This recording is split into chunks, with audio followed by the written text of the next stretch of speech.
On July 14, 2015, as millions came out to the Bishop Arts District to celebrate the holiday of Bastille Day by drinking French wine and eating crepes, something else important was going on. Dallas activist Ramon Meija and a few others appeared to protest against the gentrification of the neighborhood.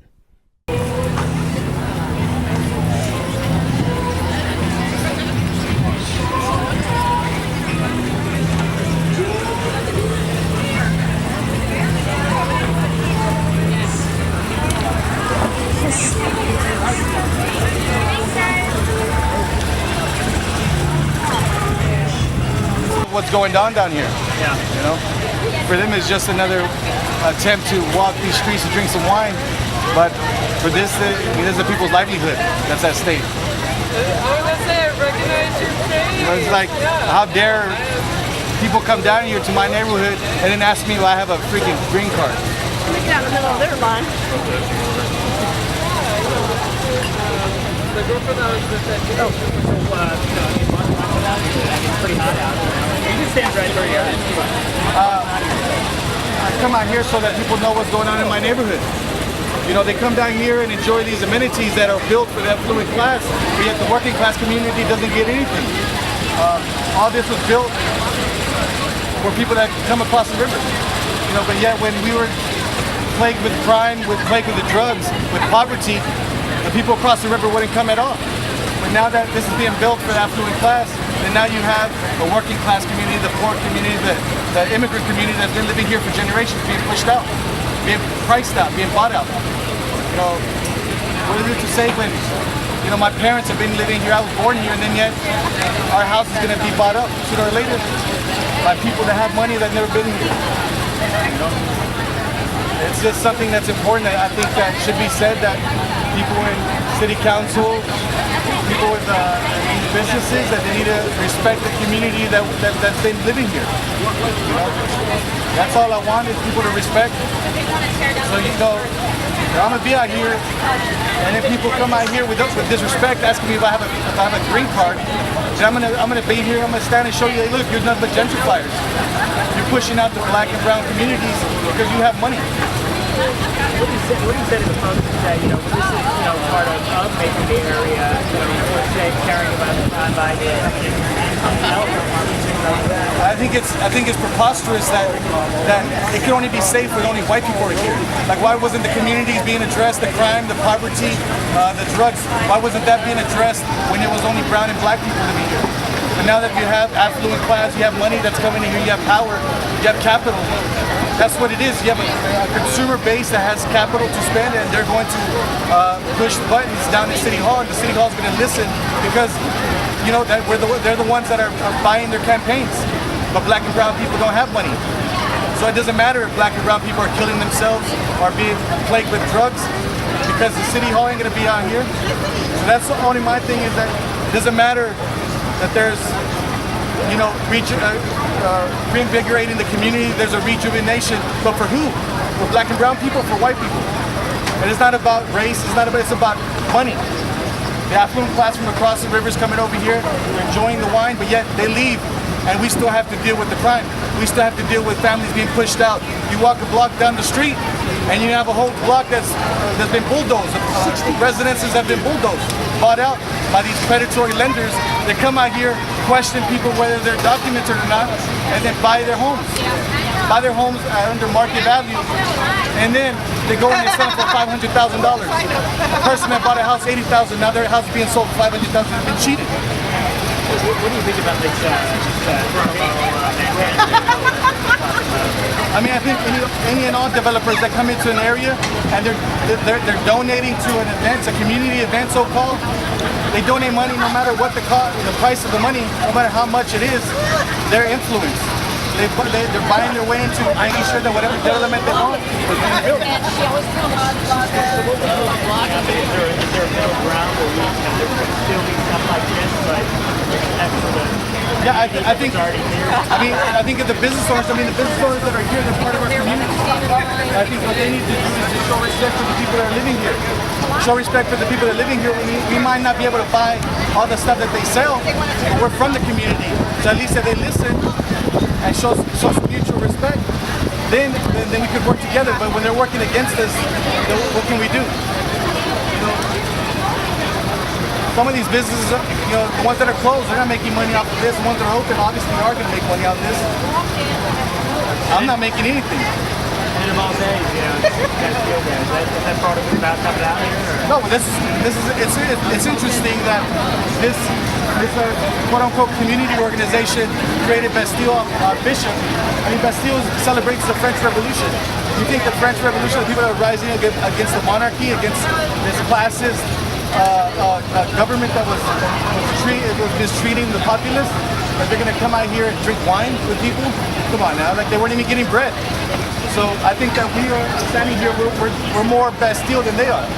We're more about the French Revolution than they are, because all they're doing is about drinking wine and enjoying these walks. While passerbys mocked the protesters and paid more attention to the wine rather than the importance of the neighborhood, a few others understood what was going on and showed solidarity.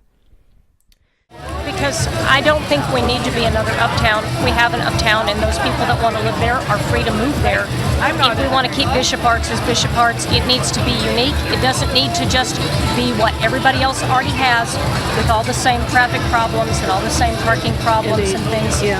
And I've lived in this neighborhood for 21 years, but I was actually born right down the street from the hospital, so I've always spent my time here in Oak Cliff. I know what it was like when we bought our house. I've seen the changes. Some of the changes have been good, but we need to keep on the practical side. There are people that live here in these homes. We need still to have basic services in this neighborhood. Everything doesn't need to become something for the wealthy, touristy type audience that they're wanting it to be. Yeah. I know that looks good, but you know, when my car breaks down, I need to have somebody responsible I can take it to that's here in my neighborhood. I don't need to have to go way out of town to do that. I want basic services still. I want this to be a real neighborhood, not an artificial neighborhood that's going to blow up like a bubble and then bust one of these days. And then it will be back to all these storefronts being empty with nothing here again. Indeed. Already seen that. All right. So why are you here today?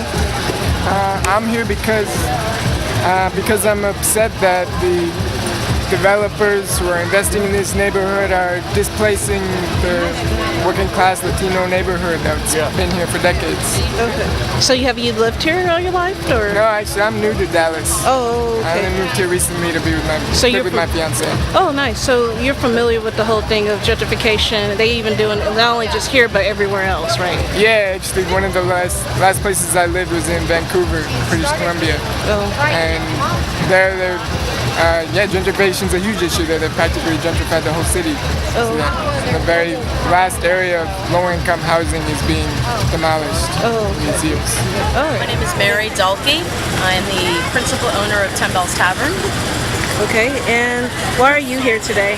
I'm here today to support the people that are helping try to save my business from Alamo Manhattan being bulldozed. How long you guys been here? We celebrated our 3rd anniversary a couple of weeks ago, actually. Okay.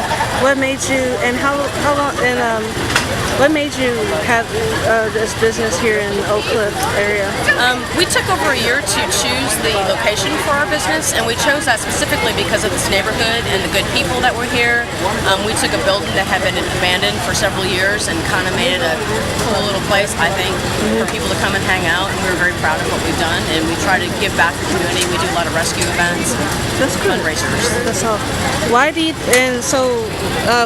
think this thing is like with Manhattan, I don't know who Manhattan, who are they? First of all, who are these people, per se?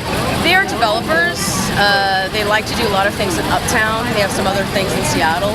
But basically what they do is they come in, get land, build these huge, massive structures, raise everything in the process of that, and just kind of create this plastic Dallas. That's because I mean, there's like a uptown up there, like close to Highland Park and Mockingbird. I mean, Mockingbird. If you look at Mockingbird, there's some businesses that need to be there too. I mean, there's more businesses that need to be there than down here. So why would they want to do it down here when there's?